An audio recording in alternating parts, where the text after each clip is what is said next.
can afford anything, but not everything. Every choice that you make is a trade-off against something else. And that doesn't just apply to your money. That applies to your time, your focus, your energy, your attention, any limited resource that you need to manage. And that opens up two questions. Number one, what matters most? And number two, how do you align your decision-making around that which matters most? Answering these two questions is a lifetime practice. And that's what this podcast is here to explore and facilitate. My name is Paula Pant. I am the host of the Afford Anything podcast. Every other episode, we answer your questions. And my buddy, former financial planner Joe Saul-Sehy, joins me to answer these questions. What's up, Joe?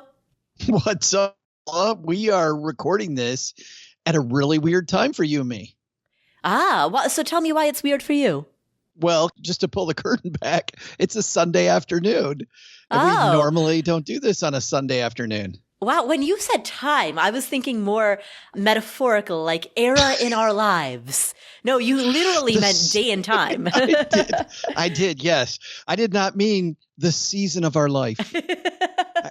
I did not mean that. No. But it is that too, right?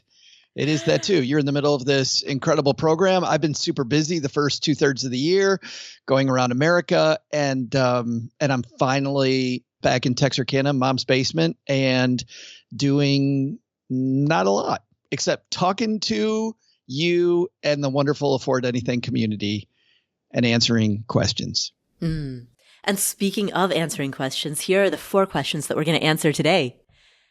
Anonymous is a savvy DIY investor who wants to retire early. She's wondering, can she do this herself, or should she hire a financial advisor? Krista is wondering if she should tap into the equity from one of her rentals to rebalance a portfolio that is weighted a little too heavily in real estate. Natasha thinks that she and her husband have saved enough to retire early, but it feels scary. How do they know when they're ready? And Amanda has a health condition that might force her to stop working. How should she financially prepare her family for the possibility that she might end up disabled to the point where she can't work? We're going to answer all 4 of these questions right now, starting with the anonymous caller. And Paula, the first half of this year, I named them after people that were in movies or TV shows I've watched. But lately, you have been naming our anonymous callers after famous journalists. Yes. So we have this tradition where we name every anonymous caller. If you're new to the show and you're wondering why we're giving everyone a name, it's because saying this question comes from anonymous sounds super boring. So instead, yes. I mean, unless it was like anonymous, the whatever group anonymous. If it was a question from anonymous, the computer people organization. There's anonymous. An organization called Anonymous? You don't know really? No. I have no idea. And you're in a journalism program. I would do some investigative journalism on that topic. Well, I'm not a tech reporter. Clearly. No, these guys are, and I say guys, meaning just people. These people are hacking into computer systems where there's geopolitical issues going on that they think are unjust. Today I learned. I was this many years old when I learned that anonymous was a thing.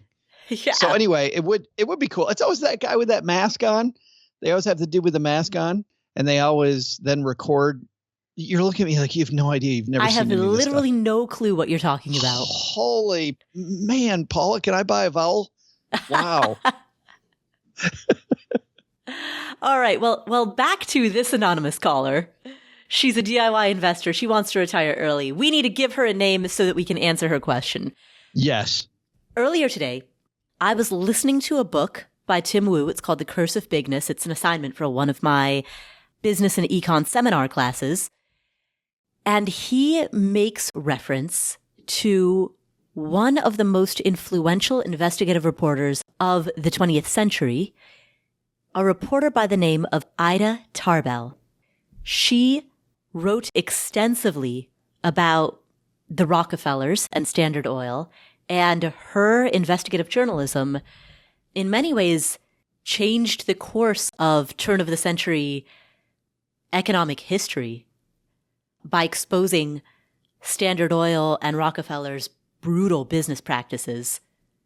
So in honor of this great investigative journalist, I'm going to refer to this anonymous caller as Ida. Hey, Paula and Joe. I am an anonymous caller with a question for you guys.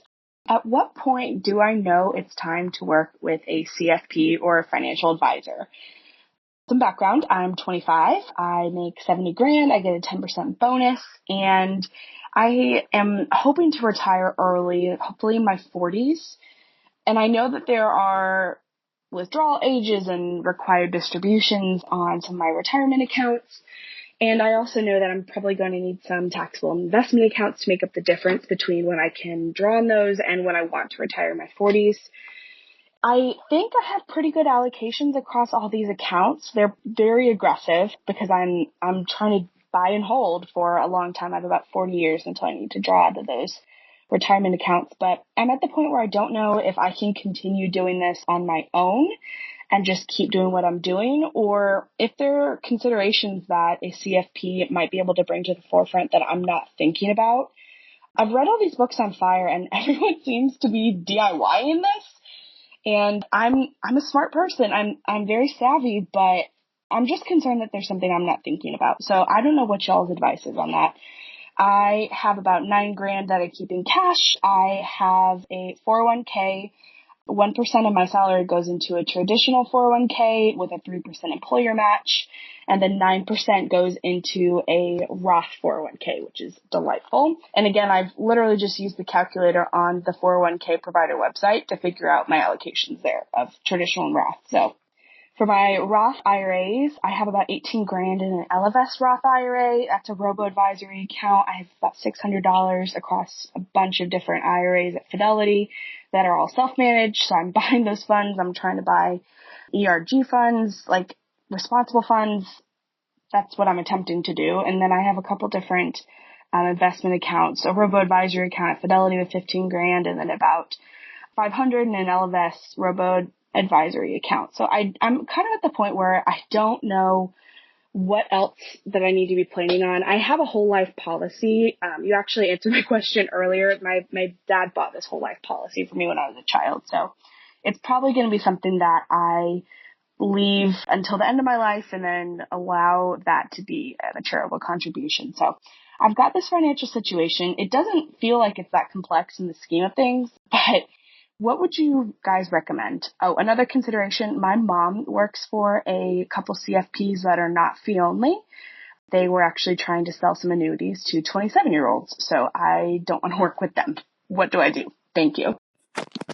Ida, thank you so much for the question. And as a former advisor, and the fact, Paula, that this is a topic in my book, I think this would be a perfect one for me to kick off, although I'm very interested to hear your take on this. I think first of all, I think we need to talk about what an advisor truly is and what it isn't, what it should be, because she said, you know, a lot of people DIY this and I feel like I'm pretty smart, so I can do this myself.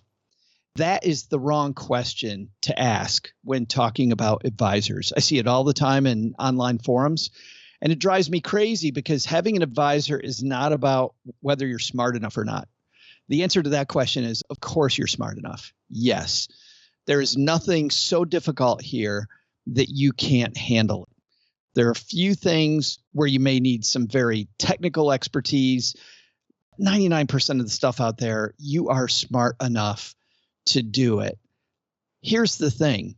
When I was an advisor, Paula, the smartest, most capable clients I had were generally also some of the wealthiest people that I worked with, and they demanded that they surround themselves with smart people who would challenge them. I think too many people think an advisor is an investment picker, which, by the way, Ida, even though you didn't say that, it certainly felt to me, Paula, like she's questioning like her asset allocation, right? Where she's balancing and is she overlooking some things? For a good financial advisor, that may be the last thing that they do. And there's a big misconception in the world that a financial advisor, that's what they do. They somehow magically pick better investments than you do. They don't do that. Great CFPs are not investment pickers. They are people who help you look at yourself holistically and make sure that you're not stepping in it in a critical area of your life. And often a good CFP will have you do nothing, will literally tell you to do nothing. To that end, Joe, I'm wondering a couple of things. Number one, I'm wondering if she can get a checkup from a CFP without having an ongoing relationship, because it sounds as though that checkup might serve what I think she's looking for, which is to have an expert give it the once over, spot any unknown unknowns, and either give a stamp of approval or point out some oversight. Could, but I don't know that she needs that right now. So when people think of financial advisors, we get into all this talk all the time about fiduciary, CFP, all that. I want to throw that away for now. Don't get me wrong. I think if you have a financial advisor, should be a CFP. Number two, I do think they should be a fiduciary, although that word increasingly means nothing. It's so frustrating. And by the way, it is the financial brokerage industry that has made sure that they've muddied that term enough that the word fiduciary is frustrating. However, what I really think we need to focus on is just surrounding yourself with smart people and having a board of directors. And I think when you think about yourself that way, you think about your advisors differently. What I'm saying specifically, Paula, is when you hire advisors, you are not abdicating the throne. You are not stepping down from your CEO position. You still have to be the smartest person who knows the most about your company. You cannot delegate your financial health to somebody else, period. Right. You need to be in control. I love the expression, delegation is not abdication. Yeah, it's not. And yet you see people act like when they talk about especially when they talk about rotten relationships with financial advisors, well, we met only twice a year and the guy wasn't doing anything I couldn't do myself. Why do you hire somebody to fight with you? And by fight with you, I mean somebody to challenge you, somebody to tell you that you can do better, to point out areas that might be weaknesses, or to help you improve on the things that you're strong on, or to give you the knowledge that you need in a very specific area that's going to help you go to the next level, or point people out. Like those type of advisors mean that you're still taking all the classes yourself. You're still doing all the reading. You're going to the, Camp FIs of the world. You're attending conferences. You are literate financially by yourself. And then you find people who have your back, who are smarter than you in very specific areas to challenge you to do even better and to move faster. I think a good analogy is, imagine, Joe, you and I are both writers. Imagine working with an editor if you only saw them twice a year, 4 times a year. There would be no value in that, right? Any writer who works with an editor needs to talk to their editor on a weekly basis at a minimum in order to get any kind of valuable feedback. And the same is true with sports coaching. Totally agree. Nutrition coaching, literally any vertical of your life that you're trying to improve in, whether it's the backstroke in the swimming pool or your tennis serve or your ability to weld. If you're trying to get good at any skill, you need regular tutelage. I mean, that's what I'm devoting this entire year to doing. I think the first thing she should do at her age would be to think about finding kind of a board of directors, Paula. Find mentors out there, people that have walked the path that she's thinking about walking, that are very smart, and that she gives permission to challenge her. And those women and those men that she has do that for her, maybe she goes and has coffee with them once a month.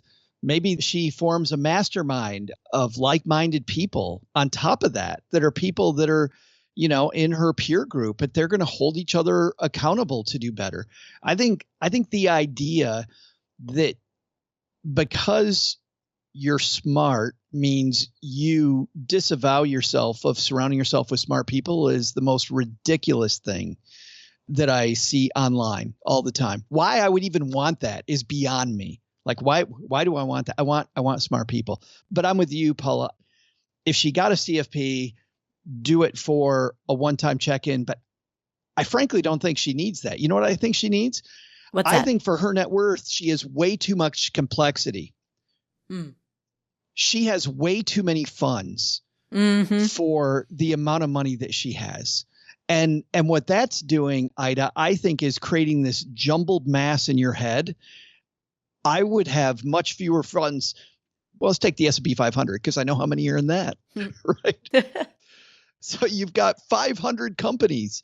Why do I need 8 different funds that own 500 different companies? I don't.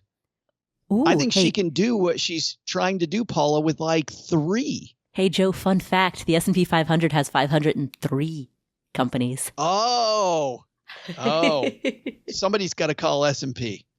The S&P 503. Know how to count. It doesn't have the ring, Paula, that 500 has. But I think she needs to simplify how she's managing her money.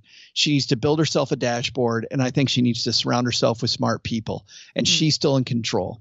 Yeah, that would be my advice. You know, Ida, my first thought when I heard your question was, your life situation right now is pretty simple. You're 25. You have a full-time W-2 job in which you make a salary and a bonus. You have your standard retirement accounts and brokerage accounts. There's nothing really complicated about your situation. It's very straightforward. I think if there's a point in your life where you decide to start your own business or you go through a divorce, that might be a good time to have some very strong check-ins with a CFP. But at this point, your situation is simple enough that I don't really see the need.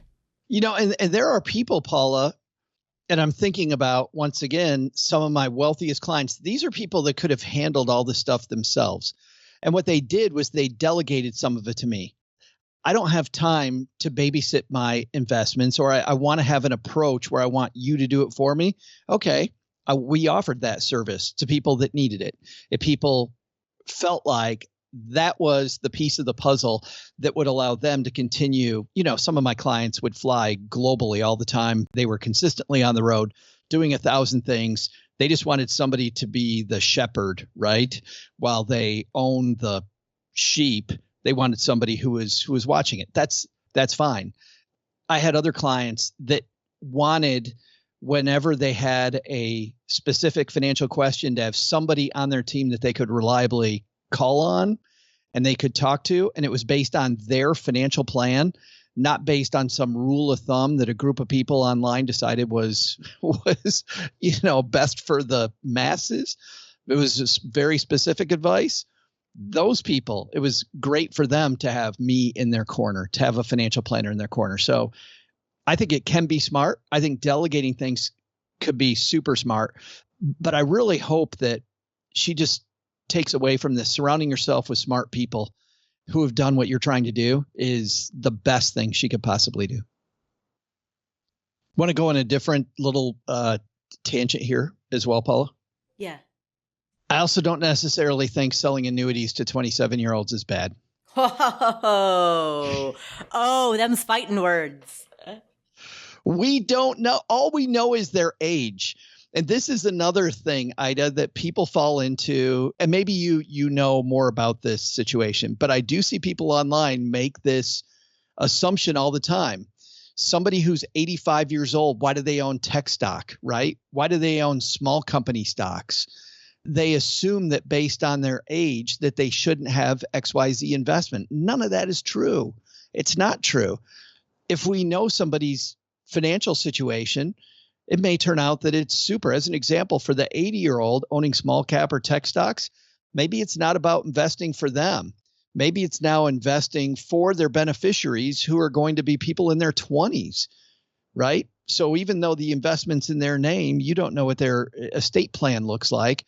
and they're investing this money not for their lifetime, but for generational wealth. So I would often see that somebody looks from the outside in at somebody's situation and goes, yeah, I don't think that's a great idea. I hear you loud and clear though, Ida. It usually is a rotten idea, and it usually signals that a quote advisor is much more of a commission salesperson looking to cha-ching the cash register on some 20-something-year-old that doesn't know any better. However, we don't know that. If this person was looking for a stable source of retirement income and some of that money came from an inheritance and they wanted to lock down a pension that they could never outlive and not worry about retirement anymore from an early age, and they were risk adverse, I could see that. I love this question, Paula, at her age. Why? Because defining how you're going to be the CEO of your financial life early on, I think it's going to make things way easier as you go. I see people in their 40s, 50s, 60s having this debate. When do I abdicate and have somebody else do it? And if you clear that up in your 20s, that you will never abdicate. My greatest concern is that I find that often people either have overconfidence, which means they don't seek outside opinions, or underconfidence, in which case they abdicate and or give excess credence to outside opinions at the expense of their own. And this is not just a concern about Ida. This is a general statement. It's hard to nail that balance. Confident enough to trust your own knowledge and instincts, yet humble enough to listen to outside advisors. Yeah. That, I think, is the challenge. And I think social media makes it more difficult for us, because I feel like we live in a time now where we're so busy trying to make sure that we're heard that we don't spend a lot of time, Paula, finding people that have different opinions than us, that have different feelings than us. We're not used to being challenged. Well, social media will certainly challenge you. There's troll commenters who are going to let you know if they don't like what you've just said. Yeah, but not challenged in that way. But you're right in that we can also develop our own echo chambers. Yes. I think we like to block people who don't think the way that we think. And we also like to yell at each other and make ad hominem attacks. We don't have constructive discussions, constructive debate that helps us understand another point of view. So I think that makes it very difficult.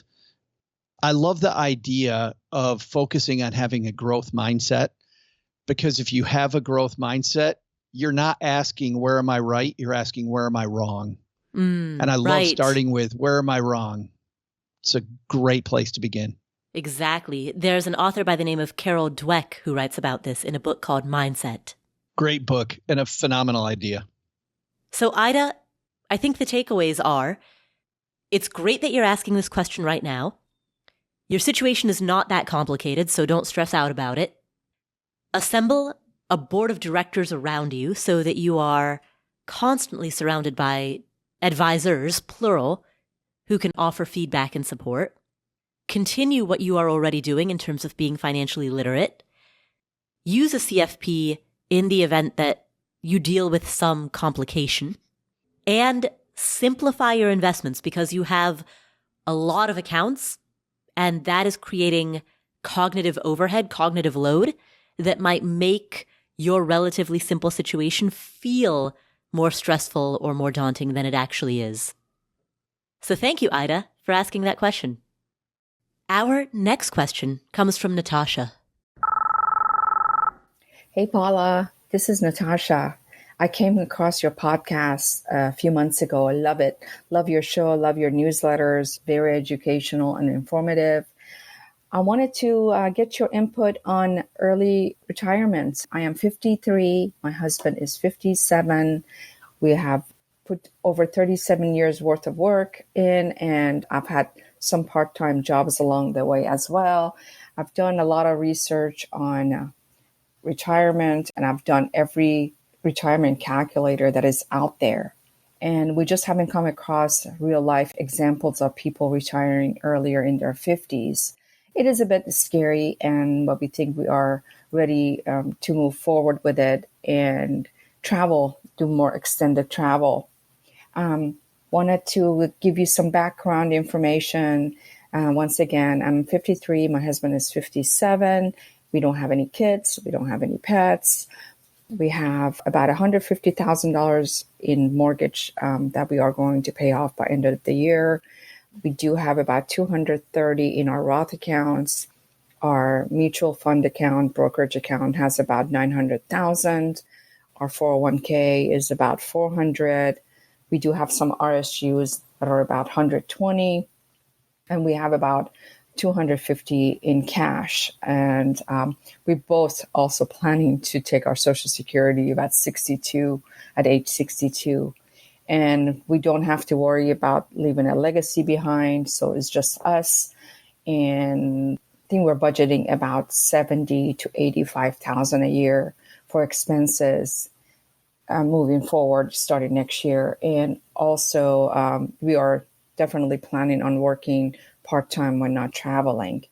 So, question for you, are we nuts to want to retire earlier? Love to hear your input and your thoughts on this. Appreciate you. Keep up the great work. Thank you.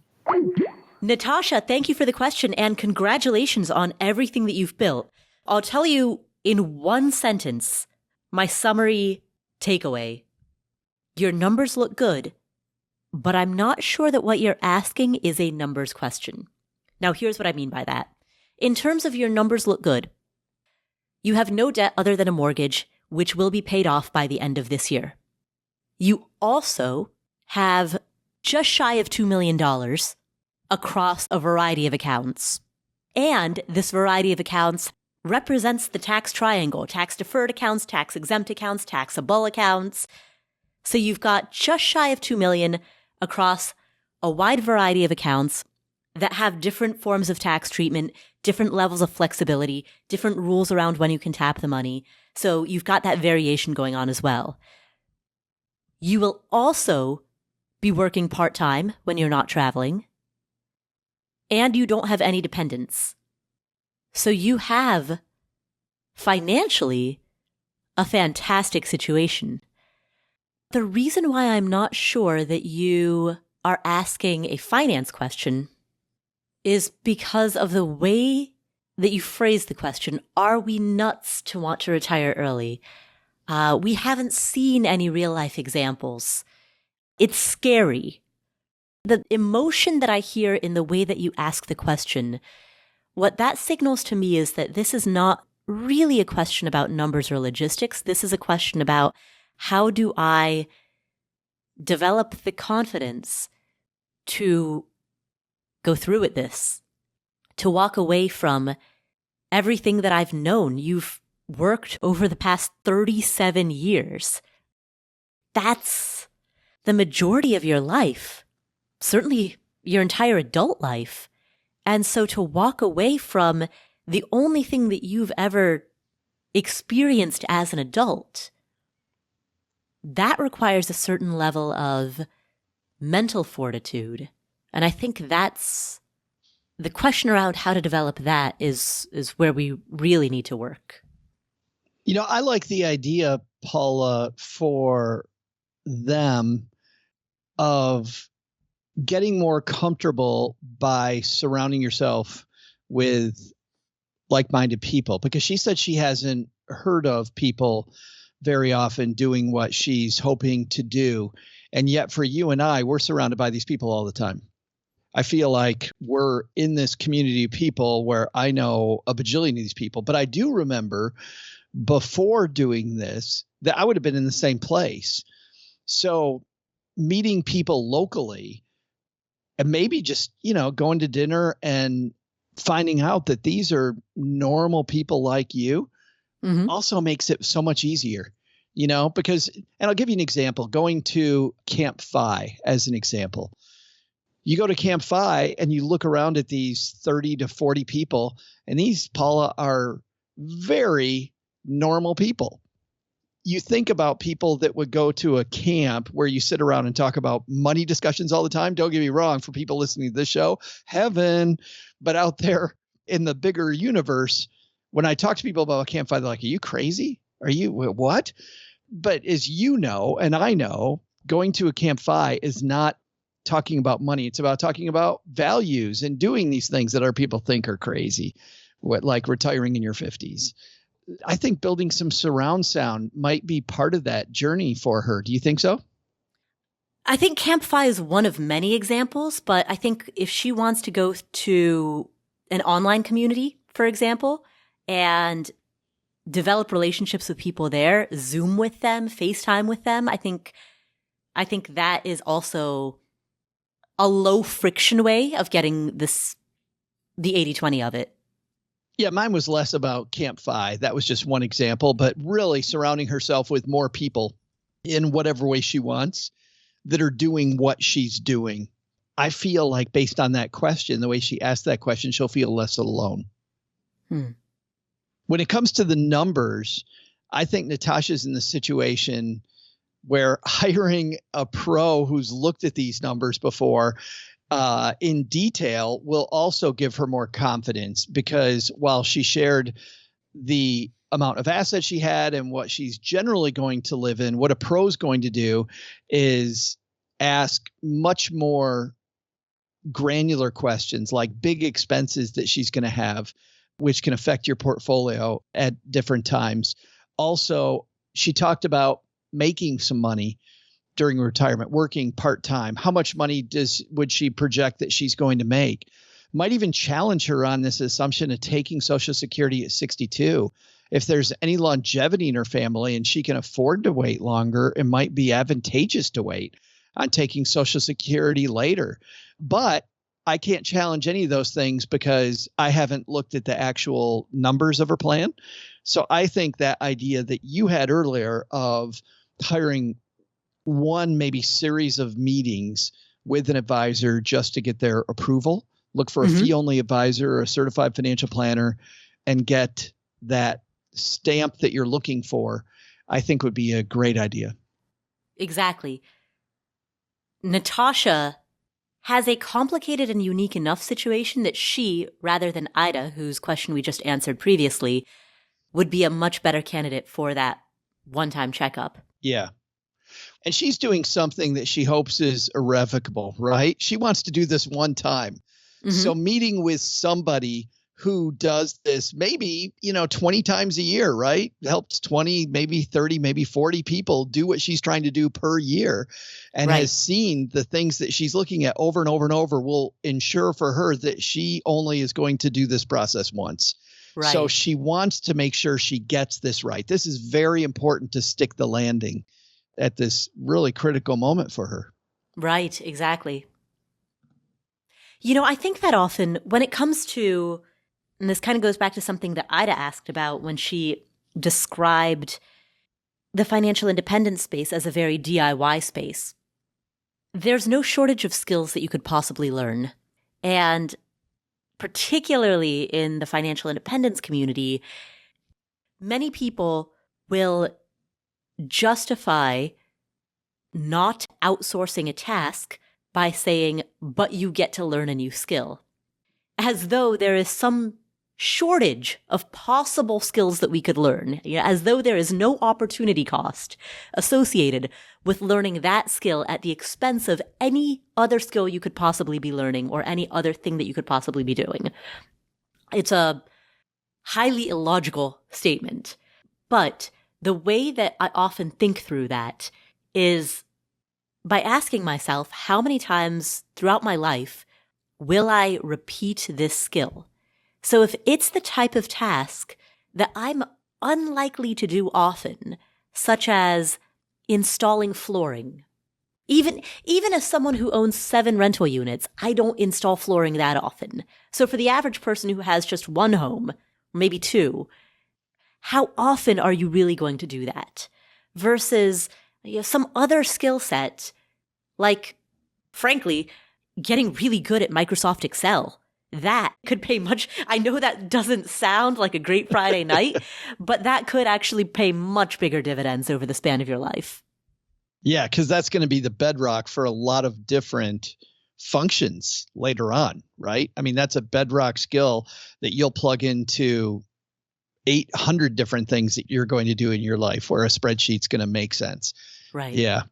I was just thinking while you were saying, and if you are installing lots and lots and lots of flooring and you own 2 rental properties, you're definitely doing it wrong. And then you should get help anyway.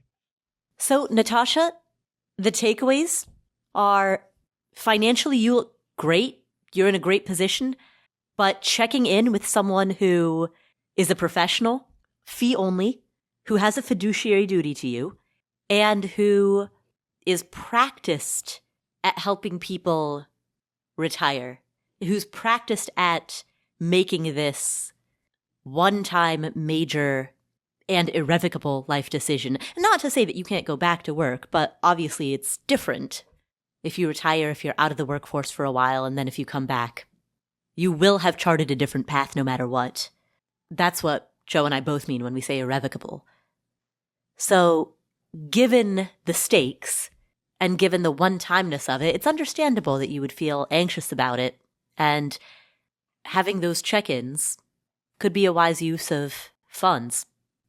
So thank you, Natasha, for asking that question, and congratulations on everything that you've built. And have fun on your travels. I think it's wonderful to travel when you have the youth and health of your 50s or your early to mid 60s. I mean, those are precious years. And when you are in your 70s or 80s, you don't have the energy of someone who's in their early 60s or late 50s. So the fact that you are prioritizing travel at this age, I think you're going to look back on that and be very happy that you did. So thank you, Natasha, for asking that question. Our next question comes from Krista. Hi, Paula and Joe. Big fan of your show here. I have been listening to you guys for years, and I always love the really practical and great advice that you give. I had a question about leveraging the equity in a home that I own. This was my primary home for 2 of the last 5 years, and I now rent it. And I'm wondering if there is a better way to utilize all the equity that I have earned in that house over the years. So numbers wise, it rents for $2,095 a month. I have really great, easy tenants. It's worth about $385,000, and I owe $109,000 at 3.75% interest. I do have a HELOC on this house for $125K with about a $25,000 balance on that HELOC. I have used that HELOC over the last few years to buy 5 other rental properties, which has worked out great. It's also been good to kind of have as a safety net. I'm also a business owner and own my own marketing business. So these rentals are kind of my side hustle. And the HELOC has given me the flexibility and safety to kind of cover things just in case. That said, most of my net worth is in real estate, and I'm considering rebalancing or maybe just kind of looking for other ways to move all that equity and make more money from it. So I'm wondering what some of my options are. Should I sell the house and put that money in the market? Should I better leverage the HELOC, private loans or something? Should I just keep the house and keep renting and, be good with what I have? Or is there just something that I don't even know about that your wisdom and knowledge could share with me? So my goals are financial independence as soon as possible and easy hands-off investments. I do have money in the market, Ross, I do all of that. But again, there's just this big chunk of equity sitting there, and I'm really curious to hear what you guys think and appreciate your answer. Thanks so much. Krista, thank you for your question, and huge congratulations on everything that you've built. You started with your own primary residence, you turned it into a rental property, and then you turned that into the basis of buying 5 other rental properties. So you've got 6 rental properties now. That is impressive growth and such a great example I think particularly to people who are wondering how they can get started. And I want anyone who's listening to this who's a beginner to go back and listen again to Krista's question. Listen to what she said. She started with one home, which she bought as a primary residence, meaning she got the type of loan that carries the lowest interest rate, relative to the interest rate on a second home or an investment loan. She got the type of loan that is most easily approved, relative again to a second home loan, an investment loan. All the other types of loans out there are much harder to get approved than a primary residence loan in aggregate. Starting with that primary residence, she was able to make it a force multiplier. So Krista, huge congrats on doing that while also creating and running a marketing business. That is entrepreneurship on all levels. So let's talk about your strategy from this point forward. I have some thoughts on the concept of return on equity, which is fundamentally what you're asking about. In the real estate space, it is fashionable for people to decry having too much equity because that equity is supposedly just sitting there, not being put to use, not being turned into that force multiplier that can expand from 6 properties to 12 to 18. In the real estate investing world, it's very common for people to say, hey, my return on equity is too high. I should tap this equity and use it to more aggressively acquire. But the flip side to that is that every time you tap your equity, you are putting what you've already built at risk. Leverage inherently increases the amount of risk that you're carrying, decreases your safety margins, and makes your future success that much more tenuous. And when you also are relying on your own business for your primary source of income, it would be one thing if you said, I'm a tenured professor, but you're not. You own your own business, and that is also a risky main hustle. I think you want to think carefully about whether or not increasing your risk is worthwhile, or whether it would be a potentially better use of your limited time, energy, cognitive bandwidth to focus on your primary hustle, your marketing business. See if you can grow that and let the rental properties ride in the background. This would have been an easier question, Paula, 8 months ago, 10 months ago, a year ago, when interest rates were so much lower. But now the risk premium, which is the difference in expected return you can get from the money that you borrow versus the interest rate you're going to have to pay to the bank to get that money, is so much less that it's a much more perilous approach to try to attack that equity now than it used to be. This question. I mean, yes and no, because she also has so much more equity now than she did 2 years ago. Assuming that she bought her properties or the majority of her properties prior to the pandemic, she's sitting on massive equity gains. But her goal is not to put it in real estate. Her goal is to diversify the portfolio into other things.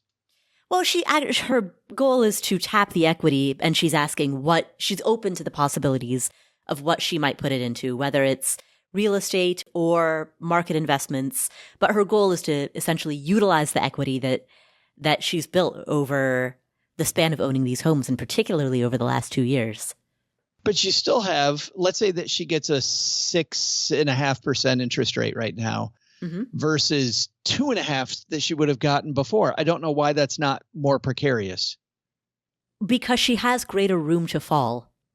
If pre-pandemic, she had a home that was valued at, let's say, $300,000 and a note on it for $280,000. And then from January 1st, 2020 through today, that home that was valued at $300,000 on January 1st, 2020 is now worth, let's say, $400,000. she can lose more money and still not be underwater on that original loan. She could, but the opportunity, her ability to make that money, the risk that she will not make that money, though, is so much greater today still. I don't think the amount of money matters. It's just more zeros. It's the same. Listen, I took out this money at 6.5 and I only got 4. And yeah, she might not be underwater and maybe there is more money available, but still her chance of making a return that beats the interest rate she's paying out is still so much less than it was when interest rates were lower. Well, certainly in all markets, she's going to need to hunt for the best investments, not just do what people did during the pandemic, which is blindfold yourself, throw a dart at an asset and assume it's going to go up. I agree. Right? But if you told me that you had to pay 2.5 and your expectation was getting 8, well, then we know you could get 6 and you're still going to be okay. In this environment, if your expectation is 8 and you get 6, you're not okay. But no good real estate investor would have an expectation of a total return, and we're not talking cap rate, we're talking total return of 8%. That's just not worth buying a rental for. Not in an environment in which the inflation rate is also 8%, right? Because you expect your total return to be at a minimum market appreciation that keeps pace with inflation plus your cap rate. So in this environment, if you've got market appreciation that's keeping pace with inflation, and inflation is 8%, right? That's 8% of appreciation plus, let's say, a 5% cap rate. That's a 13% total return. Okay, let's do this. Let's agree on one thing here. Doing anything other than real estate with this money would be a mistake. I don't want to go into any equities. I don't want to go into any stocks. I don't want to go into anything that's not going to get that 13% that you're talking about. I'll save that battle for a different day. If you're going to get the 8.5% that long-term stock market investors use in their financial plan, it's a no. I wouldn't do it. Yeah, absolutely. I think that putting what she has built at risk is a dubious proposition, one that she would have to really think carefully about, particularly given that her main hustle also has huge profitability potential. When you're the owner of your own business, as she is, there's no upward cap on what she might make. There's no ceiling. But there is volatility, there is risk associated with that. She does not have the income security of a person with a very stable W-2 job, like a tenured professor. Go back to that example. And so the justification for putting her assets at risk, I think, has a much higher threshold than the one that I can really see in her situation. I think it's a much better use of her time to focus on the marketing business. Yeah, agreed. But the reason, Joe, to go back to what we were saying earlier, and I want the people who are listening to understand this, the reason that I talk about the fact that she has so much more equity now than she did pre-pandemic is because anytime that we're discussing risk, we always want to think about a concept referred to as the risk of ruin. And if you listen to our podcast interview with Annie Duke, professional poker player, this concept of risk of ruin is a concept that is familiar to poker players.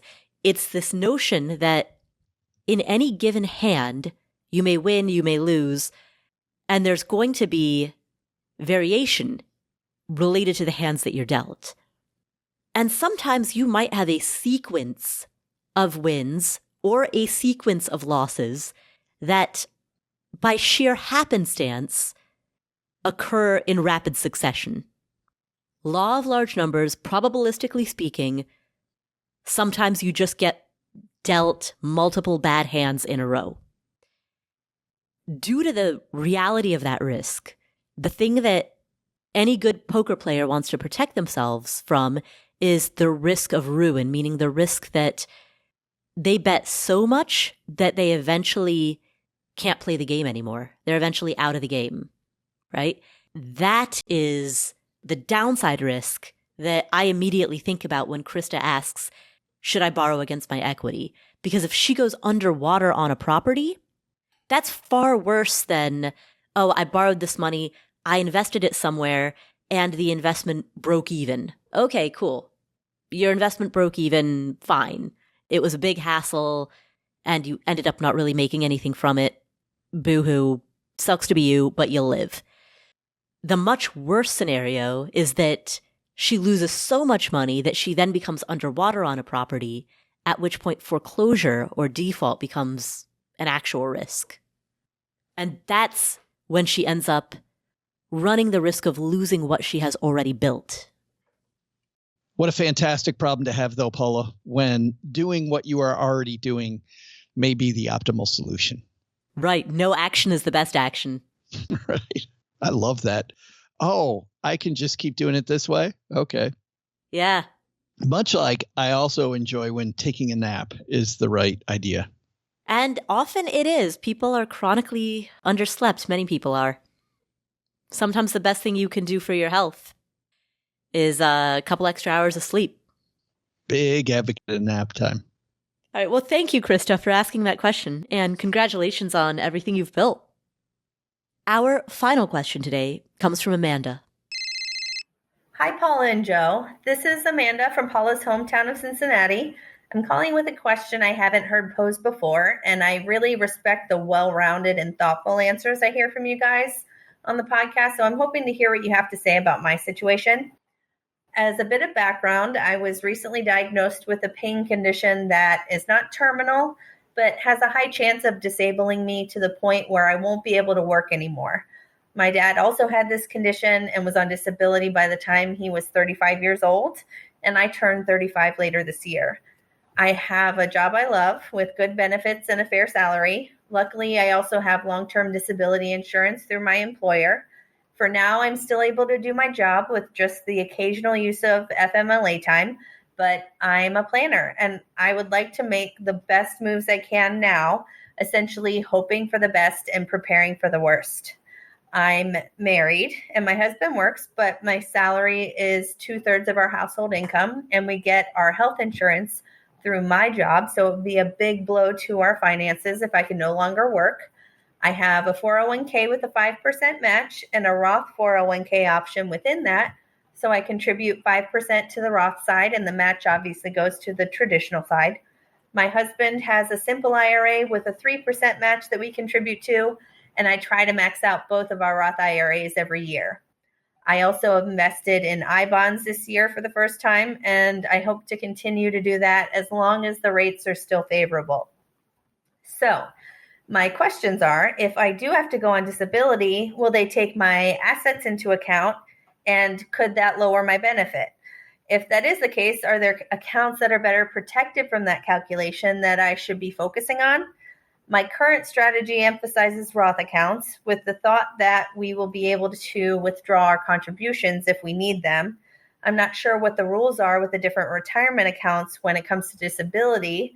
So do the rules change so that I would be able to access the money without the large penalties I would normally incur? Years before this diagnosis, my husband and I clawed our way from $180,000 in student loan debt, then saved for a down payment for a home, and we were just starting to get our retirement accounts where we needed them. I originally had dreams of early retirement, maybe in our mid-50s, but now I'm just focusing on my health and being able to work as long as I can. Anyway, I love this podcast as well as Stacking Benjamins, and I can't wait to hear what you guys have to say. Thank you. Amanda, thank you so much for the kind words. And I'm so sorry to hear about your struggle, but I absolutely love the fact that you're meeting this with planning and head on, because I think because of the fact that you're on the offensive right now, looking at all your options and exploring all the different things you can do, it is going to not just make things easier, but keep you in the driver's seat, which I think is so important. I'm going to start off with just talking about disability coverages, because this is going to be super important for your situation. There are two different types of disability coverages. There's the disability coverage that you buy yourself or that you'll get through your company. Those disability types do not generally take assets into account. You paid a premium for a benefit, and you will then receive that benefit. And hopefully you have that type of disability coverage, because I think that will make things easier.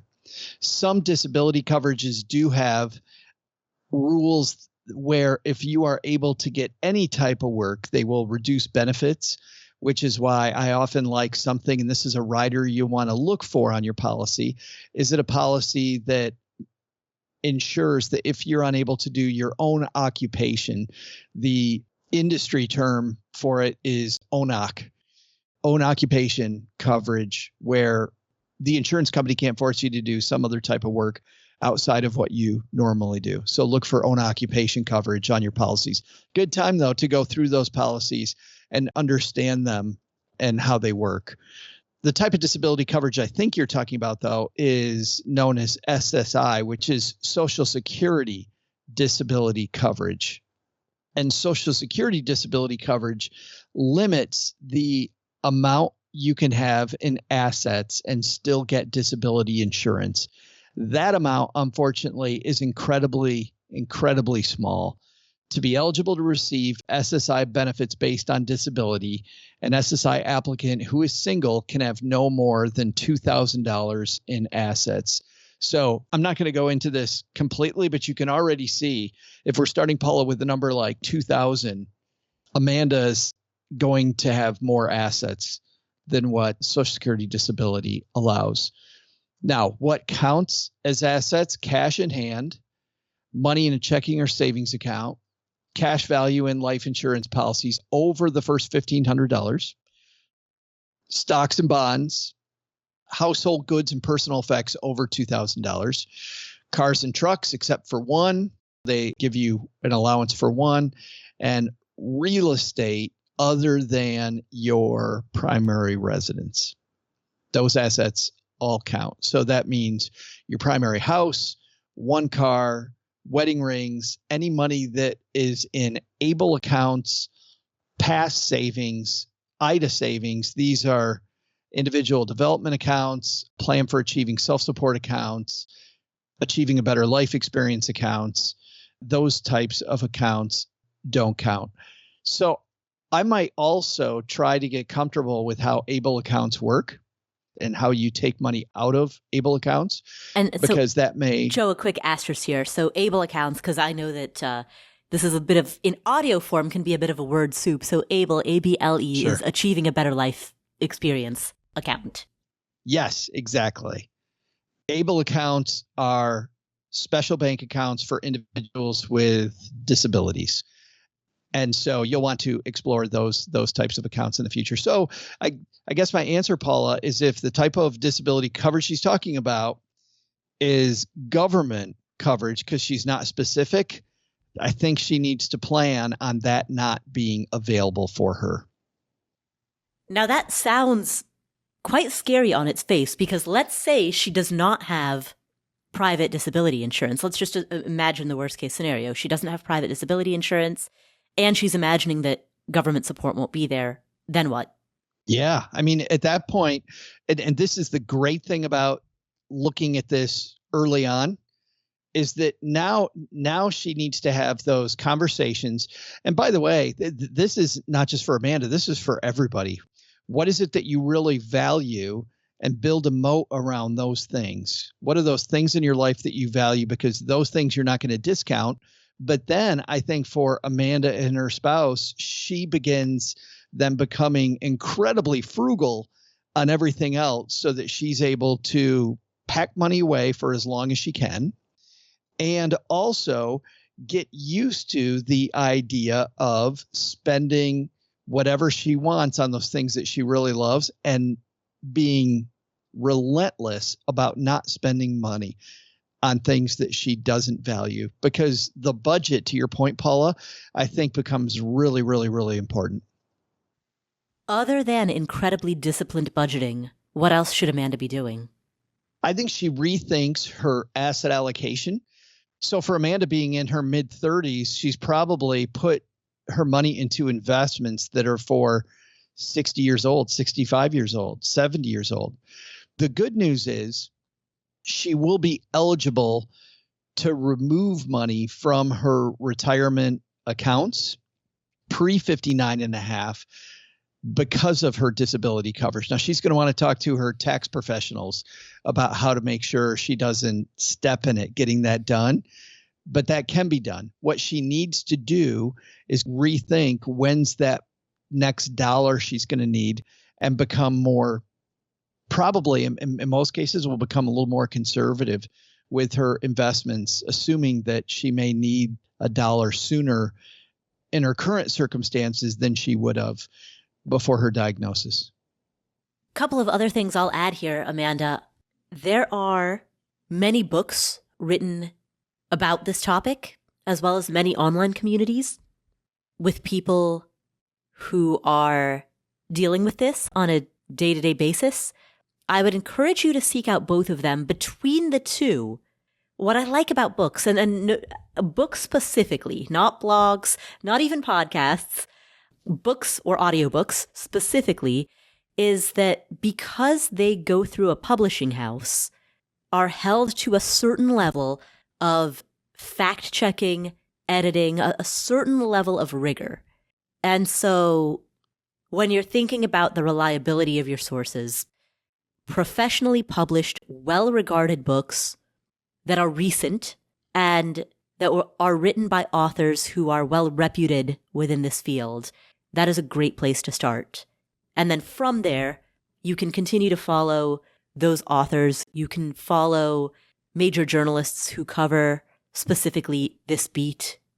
I would start with finding those highly reliable information sources. And then from there, you will have enough basic information that when you then go into the online communities, you'll find tips, tricks, little tidbits of advice, but you'll also know enough going into those online conversations that you'll be able to sniff out the good from the bad, separate the wheat from the chaff. But this is a topic, personal finance or financial independence is wide, it's broad. Financial planning for people who are dealing with a disability is a topic that is much narrower, which means it can go very deep. Joe and I specialize in going wide, and I think what you need are resources that go narrow and deep. I also want to say congratulations on paying off $180,000 in student loan debt. Right. How about that? That's incredible. Huge. Steve, can we get a round of applause? That is such a fantastic achievement. You should be incredibly proud of yourself. The fact that you did that and then saved for a down payment on a home, and you've done all of that before you've turned 35. That tells me that you are very attentive to managing your money. You're excellent at managing your money. You're excellent at setting a goal and going for it. And gives me a lot of confidence in your ability to deal with the financial ramifications of this next great challenge. So thank you, Amanda, for asking that question. Well, Joe, we've come to the end of another episode. No. It goes by fast, doesn't it? It does go by fast. It's always so interesting. And just like every time you and I sit here and do this, Paula, the questions are so different. And the nuances in the questions are so different. Right? Exactly. Yeah. And that is why I love that you just said that this is so wide, because it is wide. There's a lot of nuance. There's a lot of specificity to any given situation. Joe, where can people find you if they want to hear more of your ideas? Yeah, when I'm not hanging out with you here, Paula, I am orchestrating the greatest money show on earth, the Stacking Benjamin Show, which has a single purpose. 330 million people in the United States, nearly half of them say they cry about their money. So it helps people realize what we talked about early on here with Ida, that you can do this. And so we just try to keep it fun and have a lot of different segments and give people a little bit of a Tonight Show feel, I think, to their financial planning mix. Nice. Every Monday, Wednesday, Friday, where finer podcasts are distributed. Only the apps that distribute the finest of podcasts. Yes. And part of the same badass network that Paula pants on. That's right. We are part of the same podcast network. I can't stop calling them Westwood One because I love Westwood One. Cumulus doesn't roll off the tongue. Cumulus. As much. Yes, the Cumulus network. Isn't cumulus a type of cloud? It is, which is why I just don't like that name. I think Cumulus, you need to change it. Here's what we're going to do, Paula. When our contracts are up with the network, we should tell them to change it back to Westwood One. That'll be our single demand. I mean, what? Why not just change it to like the Joe Network? Yeah, duh. That's what we totally should do. I can't wait to hear that negotiation. I'm sure that'll go really well. John Wardock at Westwood One, not accepting my call anymore. Every time you call, he's like, what's that? I can't hear. Must going through a tunnel. Just hanging up on me. Yeah. Wait a minute. He does that now. What are you talking about? He's not going through a tunnel? Not getting on an elevator? John, I'm on to you. All right. Well, thank you for spending this time with us, Joe. Thank you, Paula. Absolutely. It's always a fun time. And one that lately we haven't gotten to do very often. People don't know that, but we have not gotten to do this very often lately. Yeah. It's nice to be back in the seat. Old times. Yes. Thank you for tuning in to the Afford Anything podcast. If you enjoyed today's show, please do 3 things. Number 1, most importantly, share it with a friend or a family member. Number 2, chat about it with other members of the community. There is a lot to be said. I think we've alluded to it throughout today's episode about the importance of community support. You can find our community at affordanything.com/community.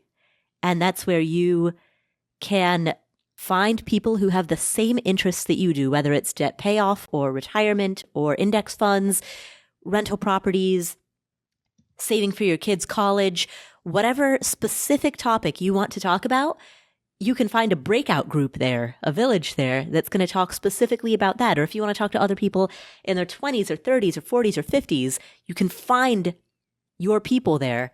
So affordanything.com/community, head there, chat with other members of this community. And number 3, please open up whatever app you're using to listen to this podcast, leave us a review, and make sure while you're there that you hit the follow button so that you don't miss any of our amazing upcoming episodes. Thank you again for tuning in. My name is Paula Pant. This is the Afford Anything podcast, and I will catch you in the next episode. Here is an important disclaimer. There's a distinction between financial media and financial advice. Financial media includes everything that you read on the internet, hear on a podcast, see on social media that relates to finance. All of this is financial media. That includes the Afford Anything podcast, this podcast, as well as everything Afford Anything produces. And financial media is not a regulated industry. There are no licensure requirements. There are no mandatory credentials. There's no oversight board or review board. The financial media, including this show, is fundamentally part of the media. And the media is never a substitute for professional advice. That means anytime you make a financial decision or a tax decision or a business decision, anytime you make any type of decision, you should be consulting with licensed credential experts, including but not limited to attorneys, tax professionals, certified financial planners, or certified financial advisors. Always, always, always consult with them before you make any decision. Never use anything in the financial media, and that includes this show, and that includes everything that I say and do. Never use the financial media as a substitute for actual professional advice. All right, there's your disclaimer. Have a great day.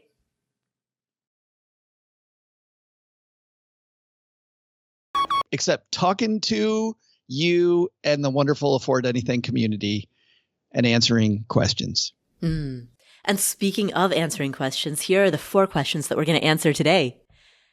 Anonymous.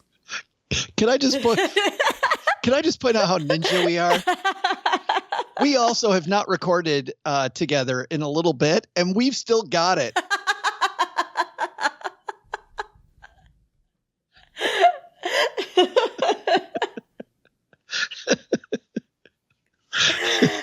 Oh, Steve, use that, including the preamble as the blooper.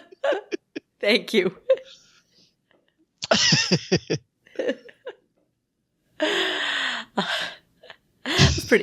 That was a really. I mean, you queued up a great transition. God, I gotta say. Just put it on a tee. Oh my God, was that funny? Okay.